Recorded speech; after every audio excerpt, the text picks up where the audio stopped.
উচ্চ শিক্ষা জাতীয় কর্মকর্তা শিশুদের সম্মানিত আহ্বায়ক জনাব অধ্যক্ষ মোহাম্মদ মাইনুদ্দিন স্যার। মাইনুদ্দিন স্যারকে সংক্ষিপ্ত বক্তব্য রাখার জন্য এবং আজকের অনুষ্ঠানে সমাপনী দেওয়ার জন্য বিশেষভাবে অনুরোধ করছি। ধন্যবাদ।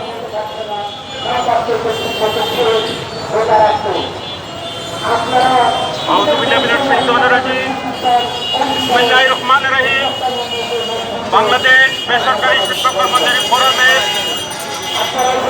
মহান কর্তৃক আয়োজিত আজকের এই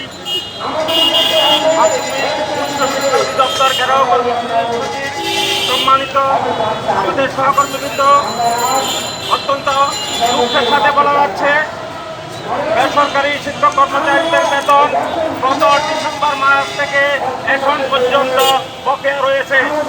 আমরা জানি অতীত স্বৈরাচারী সরকারের যে কর্মকর্তা কর্মচারী মাওসিতে অবস্থান করছে, আমি নব নির্বাচিত এবং নবপদায়িত মাধ্যমিক উচ্চ শিক্ষা অধিদপ্তরের মহাপরিচালকের নিকট আবেদন জানাই, যারা 5ই আগস্টের আগ থেকে মাওসিতে চাকরি করছে তাদেরকে দ্রুত মাওসি থেকে বিতরণ করেন।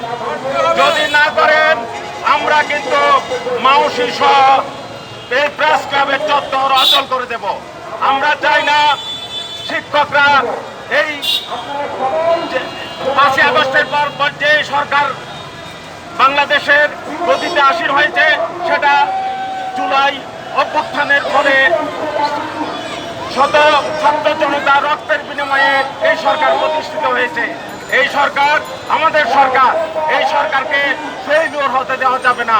আমরা চাই যে জায়গায় মাধ্যমিক ও উচ্চশিক্ষা বিভাগ থেকে সরকারের যেসব অফিসে অতীত সরকারের দালালরা বসে আছে তাদেরকে অবিলম্বে সেখান থেকে বিতরণ করতে হবে। বিতরণ করে শিক্ষা দপ্তরে যে অচল অবস্থা নিরসন করছে তা নিরসন করতে হবে। আমরা আজকে এই জমায়েত থেকে ঘোষণা করছি, অবিলম্বে শিক্ষকদের ডিসেম্বর মাসের বেতন, জানুয়ারি মাসের বেতন এবং ফেব্রুয়ারি মাসের বেতন, এই 3 মাসের বকেয়া বেতন অতি সত্বর আগামী 1 সপ্তাহের মধ্যে প্রদান করবে। অন্যথায় আমরা আবার এই প্রেস ক্লাবের চত্বর থেকে গণ আন্দোলন শুরু করব এবং মাওসি ঘেরাও করব। মাধ্যমিক উচ্চ শিক্ষা বিভাগও আমরা ঘেরাও করব। আমরা চাই এই সরকার এই ধরনের অপ্রীতিকর পরিস্থিতির সম্মুখীন না হোক এবং অতীত ফ্যাসিস্ট সরকারের যে কর্মকর্তারা এখনো বসে আছে এবং বসে বসে সেখানে স্বৈরাচারী শেখ হাসিনার প্রত্যাবর্তনের আশা করছেন, আমরা চাই তাদেরকে এই অফিস থেকে বিতরণ করতে হবে। তবেই শিক্ষক এবং ছাত্র জনতার বিজয় কাঙ্ক্ষিত লক্ষ্যে পৌঁছবে। আমি এই বলে আজকের এই জমায়েত শেষ করছি। ইনকিলাব বাংলাদেশ।